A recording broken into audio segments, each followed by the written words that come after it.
Punjabi radio USA ਤੋਂ ਅਗਸਤ ਮਹੀਨੇ ਦੇ ਵਿੱਚ 1947 ਦੇ ਵਿਛੋੜਿਆਂ ਦੀਆਂ ਕਹਾਣੀਆਂ ਜੋ ਕਿ ਸੱਚੀਆਂ ਹਨ, ਉਹ ਆਪ ਲਈ ਲੈ ਕੇ ਇੱਕ ਵਾਰ ਫਿਰ ਅੱਜ ਦੀ ਕਹਾਣੀ ਨਾਲ ਮੈਂ ਮਸੂਦ ਮੱਲੀ ਆਪ ਸਭ ਦੇ ਰੂਬਰੂ ਹਾਜ਼ਰ ਹਾਂ। ਮੇਰੇ ਵੱਲੋਂ ਸਭ ਦੇਖਣ ਔਰ ਸੁਣਨ ਵਾਲਿਆਂ ਦੀ ਸੇਵਾ 'ਚ ਸਲਾਮ, ਆਦਾਬ ਔਰ ਸਤਿ ਸ਼੍ਰੀ ਅਕਾਲ।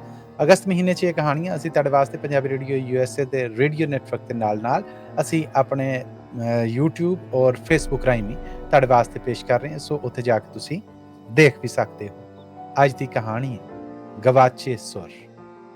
ਕਹਾਣੀ ਹੈ ਚੜ੍ਹਦੇ ਪੰਜਾਬ ਦੇ ਪਿੰਡ ਬੰਗੇ ਦੀ, ਜਿੱਥੇ 1947 ਦੀ ਵੰਡ ਤੋਂ ਪਹਿਲਾਂ ਸਾਰੇ ਲੋਕ ਧਰਮ ਤੋਂ ਅਪਾਰਿਆਂ ਆਪਸੀ ਏਕਤਾ ਦੇ ਨਾਲ ਰਹਿੰਦੇ ਸਨ। ਇੱਥੇ ਹੀ ਇੱਕ ਮੁਸਲਮਾਨ ਪਰਿਵਾਰ ਸੀ। ਇਸ ਬੀਬੀ ਦੇ 2 ਪੁੱਤਰ ਸਨ।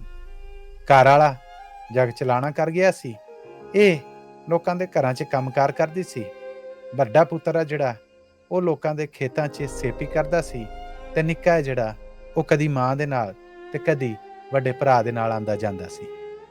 ਇਸੇ ਪਿੰਡ ਦੇ ਵਿੱਚ ਪ੍ਰੀਤਮ ਸਿੰਘ ਹੋਣੇ, ਜਿਹੜੇ ਕਿ ਇਹਨਾਂ ਦੇ ਘਰਾਂ ਤੋਂ ਗਲੀ ਦੇ ਦੂਸਰੇ ਪਾਸੇ ਰਹਿੰਦੇ ਸਨ, ਉਹ ਜਾਵੇਦ ਯਾਨੀ ਇਸ ਬੱਚੇ ਦੇ ਬੇਲੀ ਹਮ ਉਮਰ ਲੰਗੋਟੀਏ ਸਨ।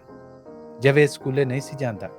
ਪਿਓ ਦਾ ਪਰਛਾਵਾਂ ਸਿਰ ਤੇ ਨਾ ਰਿਹਾ, ਤੇ ਉਹ ਕਦੀ ਮਾਂ ਦੇ ਨਾਲ ਜਾ ਕੇ ਮਾੜਾ ਮੋਟਾ ਕੰਮ ਕਰਾਉਂਦਾ ਸੀ, ਕਦੀ ਭਰਾ ਨਾਲ ਖੇਤਾਂ 'ਚ ਚਲੇ ਜਾਣਾ ਤੇ ਉੱਥੇ ਬੈਠੇ ਰਹਿਣਾ।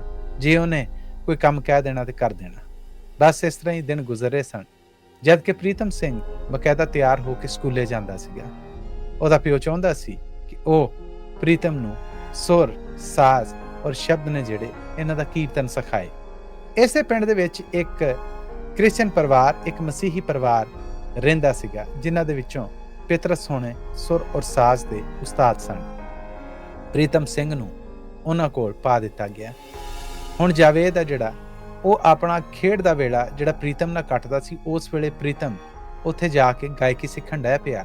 ਉਹਦੇ ਨਾਲ ਤੇ ਜਾਂਦਾ ਸੀ, ਪਰ ਉੱਥੇ ਜਾ ਕੇ ਬੈਠਾ ਰਹਿੰਦਾ ਸੀ। ਉਸਤਾਦ ਜੋ ਕੁਝ ਪ੍ਰੀਤਮ ਨੂੰ ਸਿਖਾ ਰਿਹਾ ਸੀ, ਜਾਵੇਦ ਚੁੱਪਚਾਪ ਬੈਠਾ ਵੇਖਦਾ ਰਹਿੰਦਾ। ਕਦੀ ਕਿਸੇ ਅੱਗੇ ਇਜ਼ਹਾਰ ਡਰਦਿਆਂ ਨਾ ਕੀਤਾ ਕਿ ਕਿਤੇ ਇਹ ਨਾ ਆਖਿਆ ਜਾ ਕਿ ਸਾਡੇ ਧਰਮ ਦੇ ਵਿੱਚ ਸਾਜ਼, ਗਾਇਕੀ ਇਹ ਹਰਾਮ ਹੈ। ਪਰ ਇਹ ਸਾਰੀ ਸ਼ੈ ਜਿਹੜੀ ਉਹਨੂੰ ਸਿਖਾਈ ਜਾ ਰਹੀ ਸੀ ਪ੍ਰੀਤਮ ਨੂੰ, ਇਹ ਜਾਵੇਦ ਦੇ ਵੀ ਅੰਦਰ ਉਤਰਦੀ ਗਈ। ਇੱਕ ਦਿਨ ਇਹਨਾਂ ਦੇ ਸਾਂਝੇ ਉਸਤਾਦ ਪਿਤਰਸ ਮਸੀਹ ਨੇ ਕਿਹਾ ਕਿ ਤੂੰ ਇਹ ਸੁਰ ਏਦਾਂ ਲਾ, ਏਦਾਂ ਡੀਕ ਲਾ। ਨਾਲ ਜਾਵੇਦ ਨੂੰ ਕਹਿਣ ਲੱਗਾ ਕਿ ਪੁੱਤਰ ਤੂੰ ਵੀ ਲਾ ਹਾਂ ਭਲਾ। ਜਾਵੇਦ ਦੇ ਅੰਦਰ ਪਹਿਲਾਂ ਦੀ ਸ਼ਰਾਰਤ ਮਚਲਣ ਡਈ ਸੀਗੀ। ਉਹਨੇ ਡੀਕ ਲਾਈ ਔਰ ਕਮਾਲ ਦੀ ਲਾਈ। ਪ੍ਰੀਤਮ ਵੀ ਹੈਰਾਨ ਸੀ। ਫਿਰ ਦੋਵੇਂ ਜਦੋਂ ਖੇਡਦੇ ਤੇ ਇਕੱਠੇ ਬਹਿ ਕੇ ਗਾਉਂਦੇ ਵੀ, ਉੱਚੀ ਉੱਚੀ ਗਾਉਂਦੇ, ਤੇ ਖੇਤਾਂ ਦੇ ਵਿੱਚ ਉਹਨਾਂ ਦੀ ਆਵਾਜ਼ ਇਸੇ ਤਰ੍ਹਾਂ ਸੁਰਖਲਾਰਦੀ ਦੂਰ ਤੱਕ ਜਾਂਦੀ, ਜਿੱਦਾਂ ਖੇਤਾਂ ਦੇ ਵਿੱਚ ਦਰਖਤਾਂ ਦੇ ਉੱਤੇ ਚਿੜੀਆਂ ਚਹਿਕਦੀਆਂ ਤੇ ਉਹਨਾਂ ਦਾ ਚੀਕ ਚਵਾੜਾ ਦੂਰ ਤੱਕ ਜਾਂਦਾ। ਇਹਨਾਂ ਦੋਹਾਂ ਨੂੰ ਨਿੱਕੀਆਂ ਨਿੱਕੀਆਂ ਬਾਲਾਂ ਨੂੰ ਏਡੇ ਪੱਕੇ ਸੁਰਾਂ ਦੇ ਨਾਲ ਗਾਉਂਦਿਆਂ ਲੰਘਦੇ ਹੋਏ ਰਾਈ ਨੇ ਜਿਹੜੇ ਉਹ ਵੇਖਦੇ ਤੇ ਆਸ਼ਸ਼ ਕਰਦੇ ਕਿ ਕਿਆ ਕਮਾਲ ਹੈ। ਪਤਾ ਨਹੀਂ ਸੀ ਲੱਗਦਾ ਕਿ ਕਿਹੜਾ ਇਹਨਾਂ ਦੇ ਵਿੱਚੋਂ ਕਿਸ ਧਰਮ ਦਾ ਹੈ ਔਰ ਦੂਜਾ ਜਿਹੜਾ ਉਹ ਕਿਸ ਧਰਮ ਦਾ ਹੈ। ਅਗਰ ਇਹਨਾਂ ਦੇ ਵਿੱਚ ਕੋਈ ਸਾਂਝ ਸੀ ਤੇ ਉਹ ਇਹਨਾਂ ਦਾ ਰਲ ਕੇ ਗੀਤ ਗਾਉਣਾ ਸੀ। ਖਾਸ ਕਰ ਉਹ ਗੀਤ ਰਾਂਝੜਾ ਜੋਗੀ ਹੋਇਆ, ਜਦੋਂ ਇਹ ਰਲ ਕੇ ਡੀਕ ਲਾਲਾ ਗਾਉਂਦੇ ਸਨ ਤੇ ਲੋਕ ਖਲੋ ਖਲੋ ਵੇਖਦੇ ਸਨ। ਇਹਨਾਂ ਦਾ ਚਰਚਾ ਹੌਲੀ ਹੌਲੀ ਗਾਂ ਵਧਣ ਡਿਆ ਪਿਆ। ਗੱਲ ਜਾਵੇਦ ਦੇ ਘਰ ਤੱਕ ਕੱਪੜੀ ਤੇ ਉਹਦੀ ਮਾਂ ਖੁਸ਼ ਹੋਈ ਇਸ ਗੱਲ ਤੋਂ ਅਪਾਰਿਆਂ ਕਿ ਲੋਕ ਕੀ ਕਹਿਣਗੇ। ਉਹਦਾ ਵੱਡਾ ਭਰਾ ਵੀ ਖੁਸ਼ ਹੋਇਆ। ਇੱਕ ਦਿਨ ਉਹ ਚਾਉ ਚਾਈ ਪ੍ਰੀਤਮ ਨੂੰ ਆਪਣੇ ਘਰ ਲੈ ਕੇ ਆਪਣੀ ਮਾਂ ਕੋਲ ਗਿਆ ਔਰ ਕਹਿਣ ਲੱਗਾ ਕਿ ਇਹ ਗੀਤ ਅਸੀਂ ਦੋਵੇਂ ਰਲ ਕੇ ਗਾਵਾਂਗੇ। ਪ੍ਰੀਤਮ ਨੇ ਔਰ ਜਾਵੇਦ ਨੇ ਜਦੋਂ ਰਲ ਕੇ ਜਾਵੇਦ ਦੀ ਮਾਂ ਔਰ ਵੱਡੇ ਭਰਾ ਦੇ ਸਾਹਮਣੇ ਇਹ ਗੀਤ ਗਾਇਆ, ਤੇ ਉਹਨਾਂ ਦੇ ਘਰ ਡੰਗਰ ਲਵੇਰਾ ਤੇ ਕੋਈ ਨਹੀਂ ਸੀ, ਸਿਰਫ ਇੱਕ ਬੱਕਰੀ ਸੀ ਜਿਹਦਾ ਦੁੱਧ ਉਹ ਚੋ ਕੇ ਤਿੰਨੇ ਜੀ ਗੁਜ਼ਾਰਾ ਕਰਦੇ ਸਨ। ਜਾਵੇਦ ਦੀ ਮਾਂ ਨੇ ਦੁੱਧ ਚੋ ਕੇ ਖਾਸ ਪ੍ਰੀਤਮ ਦੇ ਸਿਰ ਤੇ ਪਿਆਰ ਦਿੰਦਿਆਂ ਉਹਨੂੰ ਪਿਆਇਆ ਤੇ ਇੱਕ ਗਲਾਸ ਜਾਵੇਦ ਨੂੰ ਵੀ ਦਿੱਤਾ। ਮਾਂ ਦੀ ਇਹ ਖੁਸ਼ੀ ਵੇਖ ਕੇ ਜਾਵੇਦ ਤੇ ਹਵਾਵਾਂ 'ਚ ਉੱਡਣ ਡਿਆ ਸੀ ਔਰ ਪ੍ਰੀਤਮ ਨੂੰ ਇਸ ਸਲਾਨਾ ਦਾ ਆਪਣਾ ਇੱਕ ਚਾਅ ਸੀਗਾ। ਫਿਰ ਪਿੰਡ 'ਚ ਸਾਲ ਬਾਅਦ ਮੇਲਾ ਲੱਗਾ। ਮੇਲਾ ਜਦੋਂ ਲੱਗਾ ਤੇ ਉਦੋਂ ਪ੍ਰੀਤਮ ਦੇ ਪਿਓ ਨੇ ਬੜੇ ਚਾਅ ਦੇ ਨਾਲ ਉਹਨੂੰ ਸਟੇਜ ਤੇ ਚਾੜਿਆ। ਪ੍ਰੀਤਮ ਨੇ ਜਦੋਂ ਸਟੇਜ ਦੇ ਉੱਤੇ ਜਾ ਕੇ ਪਰਫਾਰਮ ਕੀਤਾ ਤੇ ਸਭ ਤੋਂ ਬਹੁਤੀਆਂ ਤਾੜੀਆਂ ਉਹਨੂੰ ਵੇਖ ਵੇਖ ਕੇ ਵਜਾਉਣ ਵਾਲਾ ਜਾਵੇਦ ਸੀਗਾ। ਜਾਵੇਦ ਨੂੰ ਸਟੇਜ ਤੇ ਜਾਣ ਦਾ ਔਰ ਗਾਣ ਦਾ ਕੋਈ ਚਾਅ ਨਹੀਂ ਸੀਗਾ। ਜਦੋਂ ਪ੍ਰੀਤਮ ਦੀ ਸਲਾਹਣਾ ਕੀਤੀ ਗਈ ਔਰ ਉਹਨੂੰ ਸਟੇਜ ਤੇ ਨਗਦ ਇਨਾਮ ਦਿੱਤਾ ਗਿਆ ਤੇ ਆਖਿਆ ਗਿਆ ਕਿ ਪੁੱਤਰ ਕੁਛ ਬੋਲ, ਤੇ ਪ੍ਰੀਤਮ ਨੇ ਕਿਹਾ, ਇਸ ਇਨਾਮ ਤੋਂ ਬਾਅਦ ਮੈਂ ਚਾਹੁੰਦਾ ਕਿ ਮੈਂ ਇੱਕ ਗੀਤ ਹੋਰ ਗਾਵਾਂ। ਉੱਥੇ ਹਜ਼ਾਰਾਂ ਦੀ ਗਿਣਤੀ ਦੇ ਵਿੱਚ ਮੇਲਾ ਵੇਖਣ ਆਏ ਲੋਕ ਨੇ ਜਿਹੜੇ ਉਹਨਾਂ ਤਾੜੀਆਂ ਵਜਾਈਆਂ, ਪਰ ਅਗਲੀ ਹੀ ਗੱਲ 'ਚ ਪ੍ਰੀਤਮ ਨੇ ਕਿਹਾ ਕਿ ਇਹਦੇ 'ਚ ਮੇਰਾ ਸਾਥ ਦੇਣ ਲਈ ਮੇਰਾ ਬੇਲੀ ਜਵੇਦ ਵੀ ਮੰਚ ਤੇ ਆਵੇ। ਸਾਰੇ ਲੱਭਣ ਡੈ ਪਏ ਕਿ ਜਵੇਦ ਕੌਣ ਆ।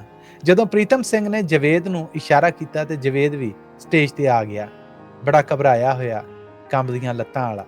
ਜਦੋਂ ਸਟੇਜ ਤੇ ਪਹੁੰਚਿਆ ਤੇ ਆਲ ਦੁਆਲ ਦੇ ਸਾਰੇ ਪਿੰਡਾਂ ਨੂੰ ਪਤਾ ਲੱਗ ਗਿਆ ਕਿ ਇਹ ਫਲਾਹ ਮੁਸਲਮਾਨ ਪਰਿਵਾਰ ਦਾ ਉਹ ਬੱਚਾ ਹੈ ਜਿਹਦਾ ਪਿਓ ਇਹਦੇ ਜੰਮਣ ਤੋਂ ਕੁਝ ਦਿਨ ਬਾਅਦ ਜਗ ਚਲਾਣਾ ਕਰ ਗਿਆ ਸੀ।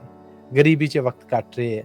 ਸੋ ਸਾਰਿਆਂ ਦੀ ਤਵੱਜੋ ਹੁਣ ਪ੍ਰੀਤਮ ਸਿੰਘ ਔਰ ਜਵੇਦ ਵੱਲ ਸੀ। ਪ੍ਰੀਤਮ ਸਿੰਘ ਨੇ ਜਵੇਦ ਦੇ ਕੰਨ ਦੇ ਵਿੱਚ ਕਿਹਾ ਕਿ ਆਪਾਂ ਗਾਣਾ ਰਾਂਝੜਾ ਜੋਗੀ ਹੋਇਆ ਇਹ ਗਾਉਣਾ ਹੈ। ਦੋਹਾਂ ਨੇ ਢੀਕ ਲਾ ਕੇ ਜਦੋਂ ਗੀਤ ਗਾਇਆ ਤੇ ਉੱਥੇ ਲੋਕਾਂ ਵੱਲੋਂ ਦਾਅ ਦਿੰਦਿਆਂ ਹੋਇਆਂ ਚੋਖੇ ਪੈਸੇ ਇਕੱਠੇ ਹੋ ਗਏ।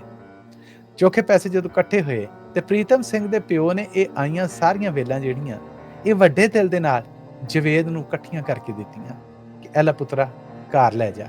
ਪ੍ਰੀਤਮ ਸਿੰਘ ਬਹੁਤ ਖੁਸ਼ ਸੀ ਕਿਉਂਕਿ ਉਹਨੂੰ ਨਕਦੀ ਪਹਿਲਾਂ ਇਨਾਮ 'ਚ ਲੱਭ ਚੁੱਕੀ ਸੀ। ਇਹ ਜੋ ਕੁਛ ਨਿਛਾਵਰ ਹੋਇਆ ਜਦੋਂ ਜਵੇਦ ਨੂੰ ਲੱਭਾ ਤੇ ਜਵੇਦ ਬਹੁਤ ਘਬਰਾਇਆ ਹੋਇਆ, ਅੱਖਾਂ ਦੇ ਵਿੱਚ ਖੁਸ਼ੀ ਔਰ ਚਾਅ ਹੀ ਇੱਕ ਚਮਕ ਲੈ ਕੇ ਘਰ ਗਿਆ। ਹੁਣ ਪਿੰਡ ਥਾਂ 'ਚ ਜਿੱਥੇ ਕੋਈ ਫੰਕਸ਼ਨ ਹੁੰਦਾ ਸੀ, ਕੋਈ ਖੁਸ਼ੀ ਦਾ ਮੌਕਾ ਹੁੰਦਾ ਸੀ, ਜਿੱਥੇ ਪ੍ਰੀਤਮ ਜਾਂਦਾ ਸੀ ਉੱਥੇ ਜਵੇਦ ਵੀ ਨਾਲ ਜਾਂਦਾ ਸੀ। ਵਕਤ ਲੰਘਦਾ ਰਿਹਾ, ਕੀ ਪਤਾ ਸੀਗਾ ਕਿ ਅਜ਼ਲਾਂ ਦੀ ਮਹਿਰੂਮੀ ਲੈ ਕੇ ਇਹ ਪਰਿਵਾਰ ਜਿਹੜਾ ਅੱਜ ਦੁੱਖਾਂ ਦੇ ਵਿੱਚ ਵਕਤ ਕੱਟ ਰਿਹਾ ਹੈ, ਇਹਨਾਂ ਦੀ ਇਹ ਖੁਸ਼ੀ ਬਹੁਤ ਥੋੜੀ ਔਰ ਆਰਜ਼ੀ ਹੈ। ਸਨ 47 ਆ ਗਿਆ। 47 ਆਇਆ ਤੇ ਲਾਮ ਦੇ ਪਿੰਡਾਂ ਦੇ ਵਿੱਚੋਂ ਇਤਲਾਹਾਂ ਆਉਣ ਡੈ ਪਈਆਂ ਕਿ ਫਲਾਂ ਥਾਂ ਵੀ ਉਜਾੜੇ ਪੈ ਗਏ, ਫਲਾਂ ਥਾਂ ਵੀ ਹਮਲੇ ਹੋ ਗਏ, ਉੱਥੇ ਵੀ ਲੁੱਟ ਪੈ ਗਈ, ਕਾਫਲਿਆਂ ਦੇ ਉੱਤੇ ਹਮਲਾ ਹੋਇਆ। ਇਹ ਮਾਰ ਧਾੜ ਜਿਹੜੀ ਉਹ ਸ਼ੁਰੂ ਹੋ ਗਈ। ਪਿੰਡ ਦੀ ਪਰਿਆ ਬੈਠੀ ਕਿ ਇੱਥੇ ਇਹ ਗਰੀਬ ਪਰਿਵਾਰ ਹੈ, ਇਹਨਾਂ ਕਾਰਨ ਇਹ ਪਿੰਡ ਖਤਰੇ ਦੇ ਵਿੱਚ ਹੈ। ਸ਼ਾਮ ਨੂੰ ਜਦੋਂ ਸਾਰਾ ਪਿੰਡ ਇਕੱਠਾ ਹੋਇਆ ਤੇ ਉਸ ਪਰਿਆ 'ਚ ਇਸ ਮੁਸਲਮਾਨ ਪਰਿਵਾਰ ਨੂੰ ਵੀ ਸੱਦਿਆ ਗਿਆ। ਜਵੇਦ ਆਪਣੀ ਮਾਂ ਔਰ ਭਰਾ ਦੇ ਨਾਲ ਉੱਥੇ ਆਇਆ ਤੇ ਪ੍ਰੀਤਮ ਨੱਸ ਕੇ ਉਹਨਾਂ ਵਾਲੇ ਪਾਸੇ ਜਾ ਖਲੋਤਾ। ਪਿੰਡ ਦੇ ਹੋਰ ਜਵਾਕ ਵੀ ਉੱਥੇ ਇਕੱਠੇ ਹੋਏ ਸਨ। ਉਦੋਂ ਪਿੰਡ ਵਾਲਿਆਂ ਨੇ ਕਿਹਾ ਕਿ ਤੁਹਾਨੂੰ ਤੇ ਪਤਾ ਹੈ ਕੀ ਹਾਲਾਤ ਚੱਲਣ ਡੇ, ਸੋ ਪਿੰਡ ਵਾਲਿਆਂ ਨੇ ਫੈਸਲਾ ਕੀਤਾ ਆ ਕਿ ਤੁਸੀਂ ਇੱਥੋਂ ਚਲੇ ਜਾਓ। ਜਵੇਦ ਦੀ ਮਾਂ ਪੁੱਬਾ ਮਾਰ ਮਾਰ ਕੇ ਰੋਣ ਡੈ ਪਈ। ਜਵੇਦ ਦਾ ਵੱਡਾ ਭਰਾ ਜਿਹੜਾ ਉਹਨੇ ਵੀ ਪੂਰੀ ਪਰਿਆ ਅੱਗੇ ਹੱਥ ਜੋੜੇ ਕਿ ਸਾਨੂੰ ਇੱਥੇ ਰਹਿਣ ਦਿਓ, ਅਸੀਂ ਇੱਥੋਂ ਨਹੀਂ ਜਾਣਾ ਚਾਹੁੰਦੇ। ਸਾਡੇ ਗਰੀਬੜਾਂ ਤੋਂ ਕਿਸੇ ਨੇ ਕੀ ਲੈਣਾ? 3 ਜਾਨਾਂ ਅਸੀਂ ਤੇ ਚੌਥੀ ਸਾਡੀ ਬੱਕਰੀ। ਅਸੀਂ ਕਿੰਨੇ ਵਰਿਆਂ ਤੋਂ ਤੁਹਾਡੀ ਸੇਵਾ ਕਰ ਰਹੇ ਹਾਂ, ਤੁਹਾਨੂੰ ਰੱਬ ਦਾ ਵਾਸਤਾ ਸਾਨੂੰ ਪਿੰਡੋਂ ਨਾ ਕੱਢੋ। ਉਹਨਾਂ ਆਖਿਆ ਅਸੀਂ ਤੁਹਾਨੂੰ ਪਿੰਡੋਂ ਨਹੀਂ ਕੱਢ ਰਹੇ, ਸਾਨੂੰ ਤੁਹਾਡੀ ਜਾਨ ਅਜ਼ੀਜ਼ ਆ। ਉਹਨਾਂ ਆਖਿਆ ਸਾਨੂੰ ਕੋਈ ਕੁਛ ਨਹੀਂ ਕਹਿੰਦਾ, ਸਾਨੂੰ ਇੱਥੇ ਰੱਖ ਲਓ। ਬਨੇਰਿਆਂ ਨੂੰ ਚਿੰਬੜੀਆਂ ਬੀਬੀਆਂ ਵੀ ਇਹ ਮੰਜ਼ਰ ਵੇਖ ਰਹੀਆਂ ਸਨ ਔਰ ਰਾਤ ਦਾ ਹਨੇਰਾ ਜਿਹੜਾ ਇਹਨਾਂ ਬੇਵਸਾਂ ਨੂੰ ਵੇਖ ਰਿਹਾ ਸੀ ਉਹ ਵੀ ਸ਼ਾਇਦ ਚੀਕਾਂ ਮਾਰ ਰਿਹਾ ਹੋਵੇ। ਪਿੰਡ ਦੀ ਪਰਿਆ ਦੇ ਇਹ ਸਿਆਣੇ ਬੋਲੇ ਕਿ ਰੱਖ ਤੇ ਲਈਏ, ਪਰ ਤੁਹਾਨੂੰ ਤੁਹਾਡੀ ਜਾਨ ਦੀ ਜ਼ਮਾਨਤ ਕਿੱਦਾਂ ਦਈਏ? ਰੱਖ ਤੇ ਲਈਏ, ਪਰ ਇਹ ਗੱਲ ਕਿੱਦਾਂ ਤੈਅ ਕਰੀਏ ਕਿ ਤੁਹਾਨੂੰ ਇੱਥੇ ਜੀਂਦਿਆਂ ਰਹਿਣ ਦਿੱਤਾ ਜਾਏਗਾ?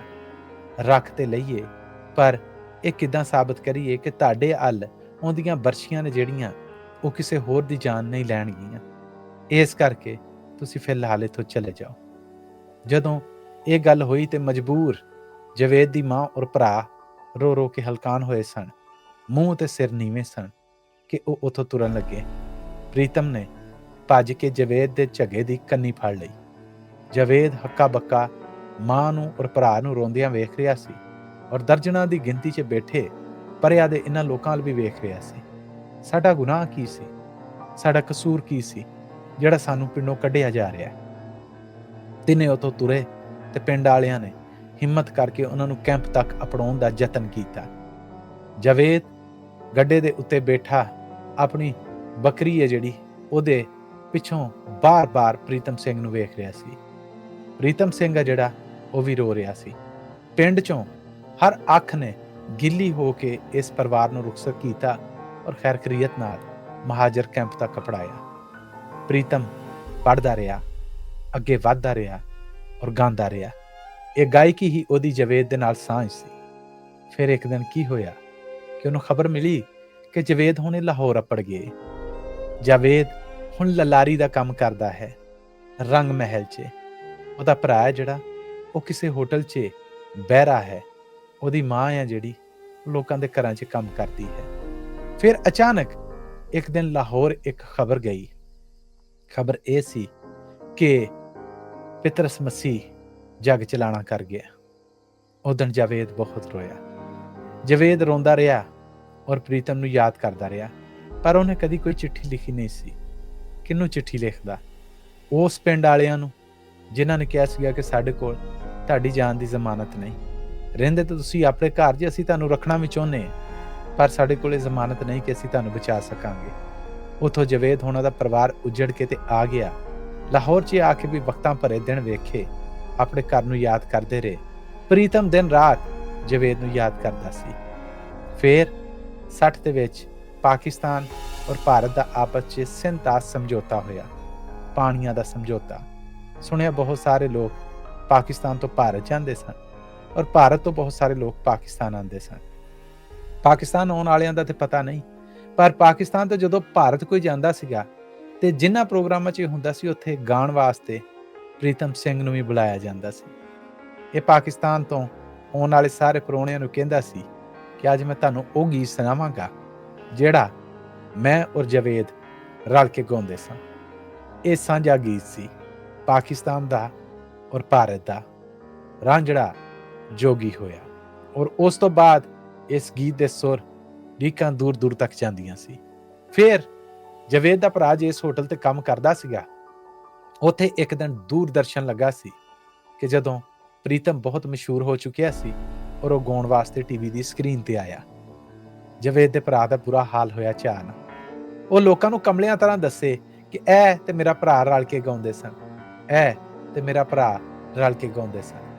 ਲੋਕ ਹੱਸਦੇ ਸਨ ਕਿ ਇੱਕ ਲਲਾਰੀ ਹੈ ਜਿਹੜਾ ਉਹ ਗਾਉਂਦਾ ਵੀ ਰਿਹਾ, ਪਰ ਦੂਸਰੇ ਪਾਸੇ ਚੜ੍ਹਦੇ ਪਾਸੇ ਪ੍ਰੀਤਮ ਸਿੰਘ ਦੀ ਚੜ੍ਹਦੀ ਕਲਾ ਸੀ। ਦੂਰਦਰਸ਼ਨ ਤੇ ਹੀ ਦਿੱਤੇ ਇੱਕ ਇੰਟਰਵਿਊ 'ਚ ਪ੍ਰੀਤਮ ਸਿੰਘ ਨੇ ਕਿਹਾ ਸੀਗਾ ਕਿ ਮੇਰੀ ਮਸ਼ਹੂਰੀ ਦਾ ਸਬਬ ਮੇਰਾ ਉਹ ਲੋਕ ਗੀਤ ਬਣਿਆ ਰਾਂਝੜਾ ਜੋਗੀ ਹੋਇਆ। ਇਹ ਗੀਤ ਮੈਂ ਪਹਿਲੀ ਵਾਰ ਪਿਤਰਸ ਮਸੀਹ ਕੋਲੋਂ ਸਿੱਖਿਆ ਔਰ ਫਿਰ ਉਸ ਤੋਂ ਬਾਅਦ ਹਰ ਸਾਥੀ ਤੌਰ ਤੇ ਆਪਣੇ ਬੇਲੀ ਜਾਵੇਦ ਦੇ ਨਾਲ ਰਲ ਕੇ ਗਾਇਆ। ਮੈਨੂੰ ਇਹ ਨਾਮਤਾ ਇਸ ਤੋਂ ਦੂਣੀ ਮਿਲਦੀ ਜੇ ਅੱਜ ਕਿਤੇ ਇਹ ਗੀਤ ਮੇਰੇ ਨਾਲ ਰਲ ਕੇ ਜਾਵੇਦ ਗਾਉਂਦਾ। ਸੋ ਵਿਛੋੜਿਆਂ ਦੇ ਨਾਲ ਇਹ ਸੁਰ ਔਰ ਸਾਜ਼ ਨੇ ਜਿਹੜੇ ਇਹ ਵੀ ਅਧੂਰੇ ਰਹਿ ਗਏ, ਇਹ ਰਾਗ ਵੀ ਅਧੂਰੇ ਰਹਿ ਗਏ ਔਰ ਇਹ ਡੀਕਾਂ ਵੀ ਅਧੂਰੀਆਂ ਰਹਿ ਗਈਆਂ। ਪ੍ਰੀਤਮ ਕੁਛ ਬਣ ਗਿਆ, ਜਾਵੇਦ ਲਲਾਰੀ ਬਣ ਗਿਆ। ਉਹਦੀ ਕਲਾ ਨੂੰ ਉਹ ਚੜ੍ਹਾਈ ਨਾ ਮਿਲ ਸਕੀ, ਉਹ ਉਡਾਨ ਨਾ ਮਿਲ ਸਕੀ ਜਿਹੜੀ ਸ਼ਾਇਦ ਚੜ੍ਹਦੇ ਪਾਸੇ ਪ੍ਰੀਤਮ ਦੇ ਸੰਗ ਦੇ ਨਾਲ ਉਹਨੂੰ ਲੱਭਦੀ, ਪ੍ਰੀਤਮ ਦੇ ਸਾਥ ਦੇ ਨਾਲ ਉਹਨੂੰ ਲੱਭਦੀ। ਪ੍ਰੀਤਮ ਆਪਣੀ ਕਲਾ ਦੇ ਨਾਲ ਉਡਾਨਾਂ 'ਚ ਸੀ ਔਰ ਜਾਵੇਦ ਰੰਗ ਮਹਿਲ ਲਾਹੌਰ 'ਚ ਇੱਕ ਗੁਮਨਾਮ ਲਲਾਰੀ ਬਣ ਗਿਆ।